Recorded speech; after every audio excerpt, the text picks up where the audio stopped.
அன்பினர்களே, ஒரு யாழ்ப்பாண மக்களின் செய்தியாக ஒரு மிகப்பெரிய செய்தி கொண்டு வந்திருக்கின்றது. இது நிச்சயமாக இந்த செய்தி ஒரு இனவாதம் தூண்டிய செய்தியாக பார்க்காதீர்கள். ஏனெனில் இந்த செய்திக்கு நியாயம் இருக்கா இல்லையா என்பதை தீர்மானிக்க வேண்டும் யாழ்ப்பாண மக்கள். ஏனெனில் 20 வீத கழிவுக்கு விலை போன யாழ்ப்பாணத்தின் தமிழ் தேசிய இனம் என்று சொன்று ஒரு அடிக்கிறாங்க. இந்த செய்தி என்ன செய்தி என்றால், அது எனக்கு தெரியல, நீங்க எல்லாம் முடிவு பண்ணணும். யாழ் மண்ணே வணக்கம் என்று தான் எல்லாரும் சொல்லுவாங்க. அதாவது இந்தியாவில் வந்து இந்த சினிமா கூட்டமா இருக்கட்டும், பாடக கூட்டமா இருக்கட்டும், சரிகமபா நிகழ்ச்சியா இருக்கட்டும், யாழ் மண்ணே வணக்கம் என்ற பதத்துல நோ லிமிட் விளம்பரத்திற்கு பதிலாக யாழ் மண்ணே அவமானம் என்பதுதான் பொருத்தமா. இது யார் சொல்றாங்க? யாழ்ப்பாண குரல் தான் சொல்லுது. இந்த செய்தி என்னன்னு பார்த்துட்டு தான் நாம கொஞ்சம் விளாச பார்க்கலாம்.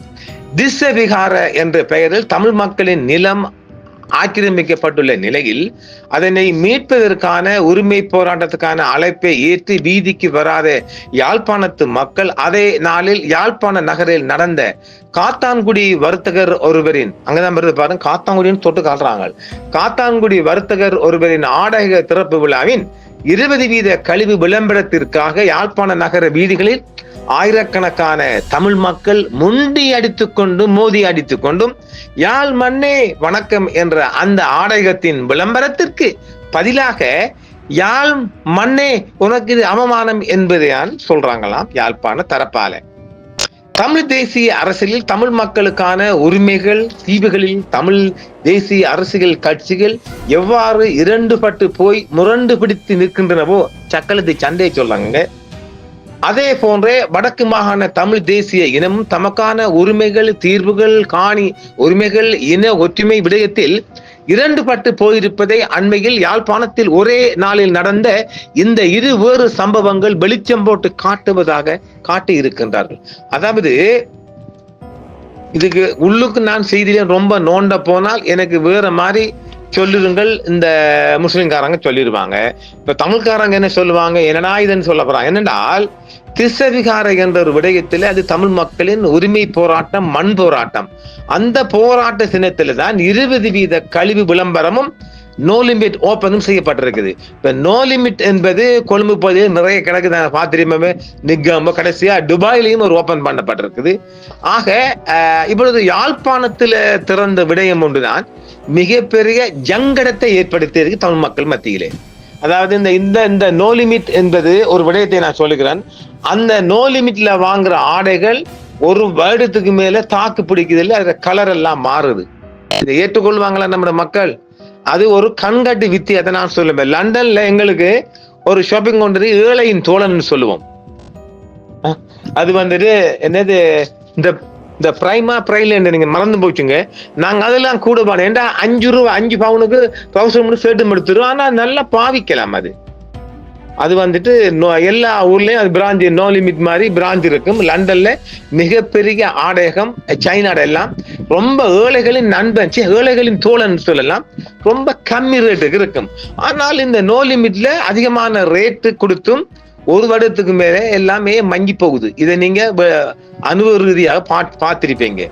இப்பொழுது வடக்கு மாகாணத்தை குறிப்பாக யாழ்ப்பாணத்தில் கைட்டி என்ன சொல்றாங்க, நான் போயிடலப்பா. கைட்டி பகுதியில் அமைக்கப்பட்டு வரும் கைட்டி திஸ்ஸவிகாரை ஒரு இன மத பிரச்சனையாக உருவெடுத்து வடக்கு மாகாணத்தை மட்டுமின்றி முழு நாட்டையும் கொதிப்படைய வைத்துள்ளதுடன் தீவிர சிங்கள தமிழ் இன முரண்பாடுகளையும் அதிகரித்து வருகின்றது. இவ்வாறான சிங்கள தமிழ் இனங்களிடையில் இன மத முரண்பாடுகளை தீவிரப்படுத்தியிருக்கும் இந்த திஸ்ஸவிகாரை குறித்து சுருக்கமாக ஒரு விளக்கம் நாங்க தரப்போறோம். இலங்கை இராணுவத்திற்கும் விடுதலை புலிகளுக்கும் இடையிலான யுத்தம் தீவிரமடைந்து 90ஆம் ஆண்டு கால பகுதியில் கைட்டி பகுதியைச் சேர்ந்த தமிழ் மக்கள் அங்கிருந்து வெளியேற்றப்பட்டனர். இவ்வாறு கைட்டி பகுதியிலிருந்து மக்கள் வெளியேறிய 90ஆம் ஆண்டு கால பகுதியில் அந்த இடத்திற்கு பௌத்த விகாரை ஒன்று கட்டப்பட்டிருக்கிறது. இது ஒரு அத்துமீறல் இல்லையா தனியார் காணியில?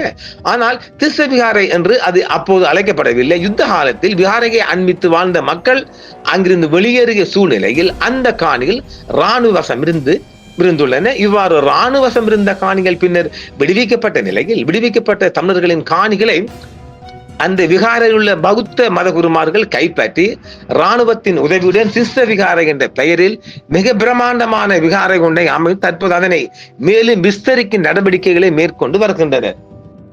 அடம்பங்குடி ஒட்டிடிச்சா. தற்போதைய வடக்கு மாகாண ஆளுநர் நாகலிங்கம் வேதநாயகன் அவர்கள் மாவட்ட செயலராக இருந்த போது இந்த விகாரைக்கு அடிக்கல் நாட்டப்பட்டது. அதன் பின்னர் அப்போதைய ஆளுநர் ரெஜினோல்ட் கூரே 2018 ஆண்டில் அந்த விகாரைக்கு இன்னும் ஒரு அடிக்கலை நாட்டினார். சக்கன் அடிக்கலாம். 2022 ஆண்டில் முப்படைகளின் தளபதியாக இருந்த சவேந்திர சில்வாவினால் தாதுகோபத்தின் கவசம் வைக்கப்பட்டது.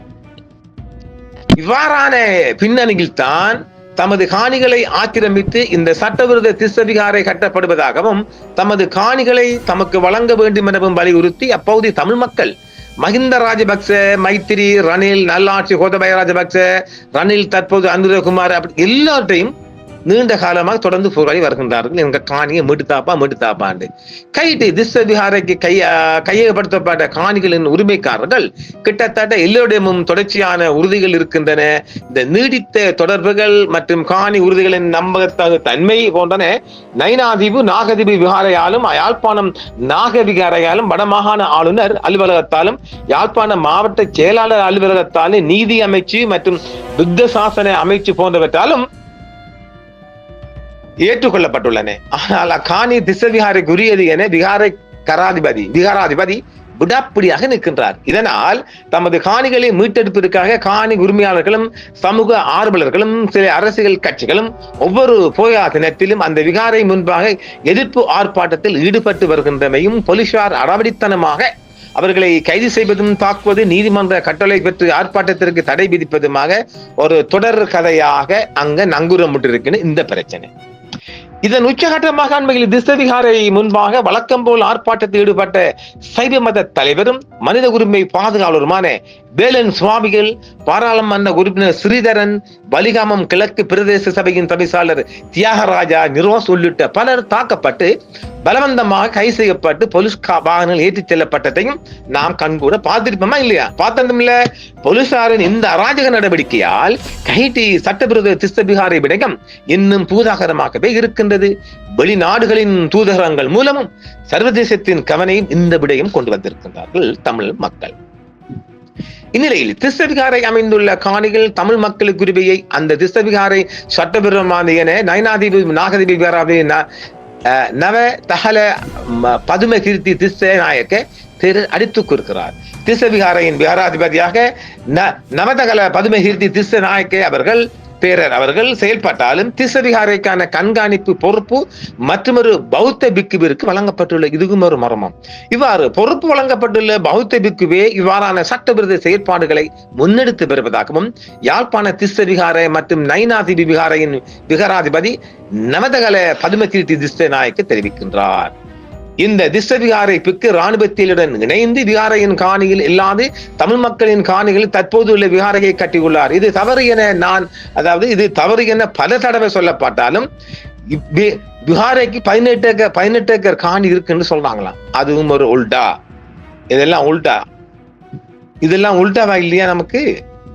இவ்வாறு கைட்டு திஸ்ஸ விகாரை விடயத்தை நைனாதீவு விகாரையின் விகாராதிபதி நவதகல பதுமகீர்த்தி திஸ்ஸ நாயக்க அவர்கள் நல்ல விடயத்தை சொன்னாலும் அதை யாரும் உண்மையை சொன்னாலும் யாரும் ஏற்றுக்கொள்வதாக இல்லையா? இந்த மாதிரி ஒரு நிலைமை இப்படி ஒரு விகார சம்பந்தமாக மக்கள் பிக்கெட்டிங் செய்யற நாள்ல தான் நோ லிமிட் ஓபன் செய்யப்பட்டு அங்குதான் மக்கள் முண்டி அடித்துக் கொண்டு 20% விலை கழிவுக்கு டிஸ்கவுண்ட் ஓடி போய்க்கிறாங்க யாழ்ப்பாண மக்கள் மனம் மறந்து சொல்றாங்க. ஆமா, நம்ம ஒரு கேள்வி கேட்போம். சரி, இந்த நோலிமீர் காத்தாங்குடி உரிமையாளர் ஏன் நீங்க திருவண்ணாமலையில ஒரு பிரான்ச் துறக்கல? ஏன் நீங்க மட்டக்களப்பில் ஒரு பிரான்ச் துறக்கல?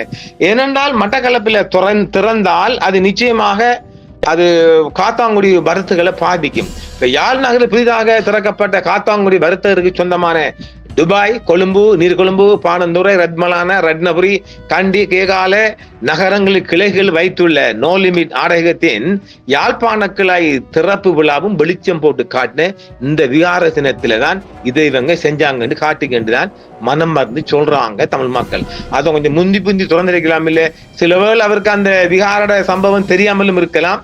இல்லாட்டி என்ன உள்ளாடி வேலுன்னு நமக்கெல்லாம் தெரியாங்க.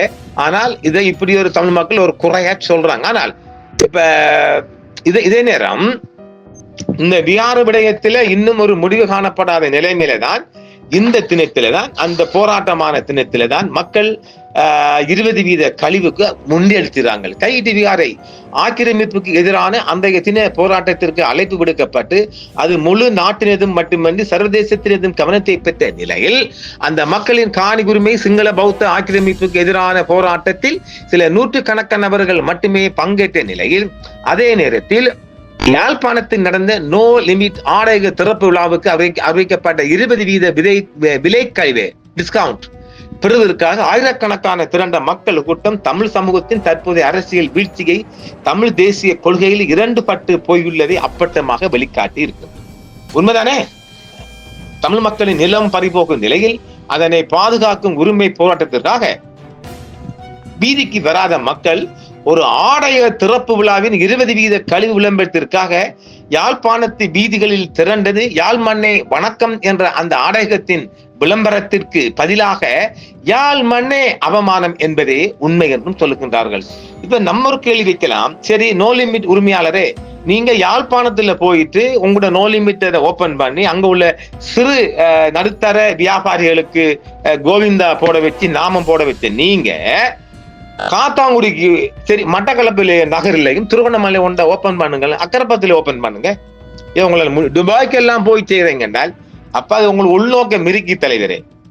இந்த காத்தாங்குடி உரிமையாளருக்கு ஒரு உள்நோக்கம் இருக்கு. ஏனெனில் மட்டக்களப்பில ஓபன்னா மட்டக்களப்பு பஜார் எல்லாம் ஒட்டிருக்கிறது காத்தாங்குடி வியாபாரிகள். இப்ப காத்தாங்குடியில மட்டக்களப்பில இவர் ஒரு பிராஞ்சை கொண்டு திறந்தார் என்றால் காத்தாங்குடி வியாபாரம் எல்லாம் படுத்துரும். அங்க தமிழ் மக்கள் இதே மட்டக்களப்பே வணக்கம் கொண்டு போனா 20% கழிவை போட்டா மட்டக்களப்பு நம்ம எல்லாம் ஒதுங்கிடும், படுத்துருவாங்க. திருவண்ணாமலையில் இருக்கிற நகரத்தில் இருக்கிற 90% வியாபாரிகள் காத்தாங்குடியை சேர்ந்தவர்கள். அங்க ஒரு பிரான்ச் போட்டு அவங்களும் பாதிப்படைவாங்க. ஆக இவர் கிழக்குல திறக்க மாட்டான்னு நான் நினைக்கிறேன்.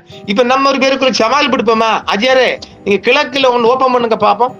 ஏன் இந்த உள்ள மக்கள் குருநாகலைக்கு போகணும், ஏன் கொழும்புக்கு போகணும், யாழ்ப்பாணம் போகணும், இங்க ஒண்ணு ஓபன் பண்ணுங்களேன் பார்க்கலாம். ஆக ஏதோ ஒரு உள்நோக்கத்திற்காக தமிழ் மக்களிடத்தில் அவங்களோட வர்த்தகத்தை அடிச்சு உடைக்கிறதுக்காக திறந்தாரா, இல்ல இவருக்கு பணத்துக்காக திறக்கிறார்? அது இவருக்கு இல்ல பணமா? அவர் சும்மா சொப்டா வாழக்கூடிய ஒருவரம். அவர் பெரிய துபாயில போய் ஒரு ஓபன் பண்ண அளவு கண்டால் லுலுமாட் நம்முடைய யூசுப் ஹாஜியார், கேரளா யூசுப் ஹாஜியார் லெவலுக்கு வந்திருக்கிறாரு போய். ஆக துபாயில போனது, அபுதாபிக்கு போகும், ஷாஜாவுக்கு போகும், சவுதி போகும். வளைகுடாவிலையும் கால் பதிச்ச காத்தாங்குடி முதலாளி கிழக்குல உண்ட ஓப்பன் பண்ணுங்க, கிழக்குல திறந்தால் உங்க ஊருக்காரங்க பாதிப்படைவாங்க. இதான உண்மை, இதான நிஜம். இதை சொல்ல போனா நமக்கு அம்மாடிக்க வருவீங்க. உண்மையா சொல்லிருக்கிறோம். நிஜத்தை பார்த்து அடிங்க, கமெண்ட்ஸ் பார்க்கலாம். மீண்டும் மற்றும் ஒரு காணொளியில் அன்பு நேர்களே. என்றும் உங்களுடன் சன்ரைஸ் இந்தியா டிவி சப்ஸ்கிரைப் பண்ணுங்கள், பெல் பட்டனையும் கிளிக் செய்யுங்கள். உங்கள் ஆதரவே எங்கள் சேவை. ஆதரவு தாருங்கள், அரவணைப்போம். மறக்காம சர்ப்ரைஸ் பண்ணுங்க. தேங்க்யூ.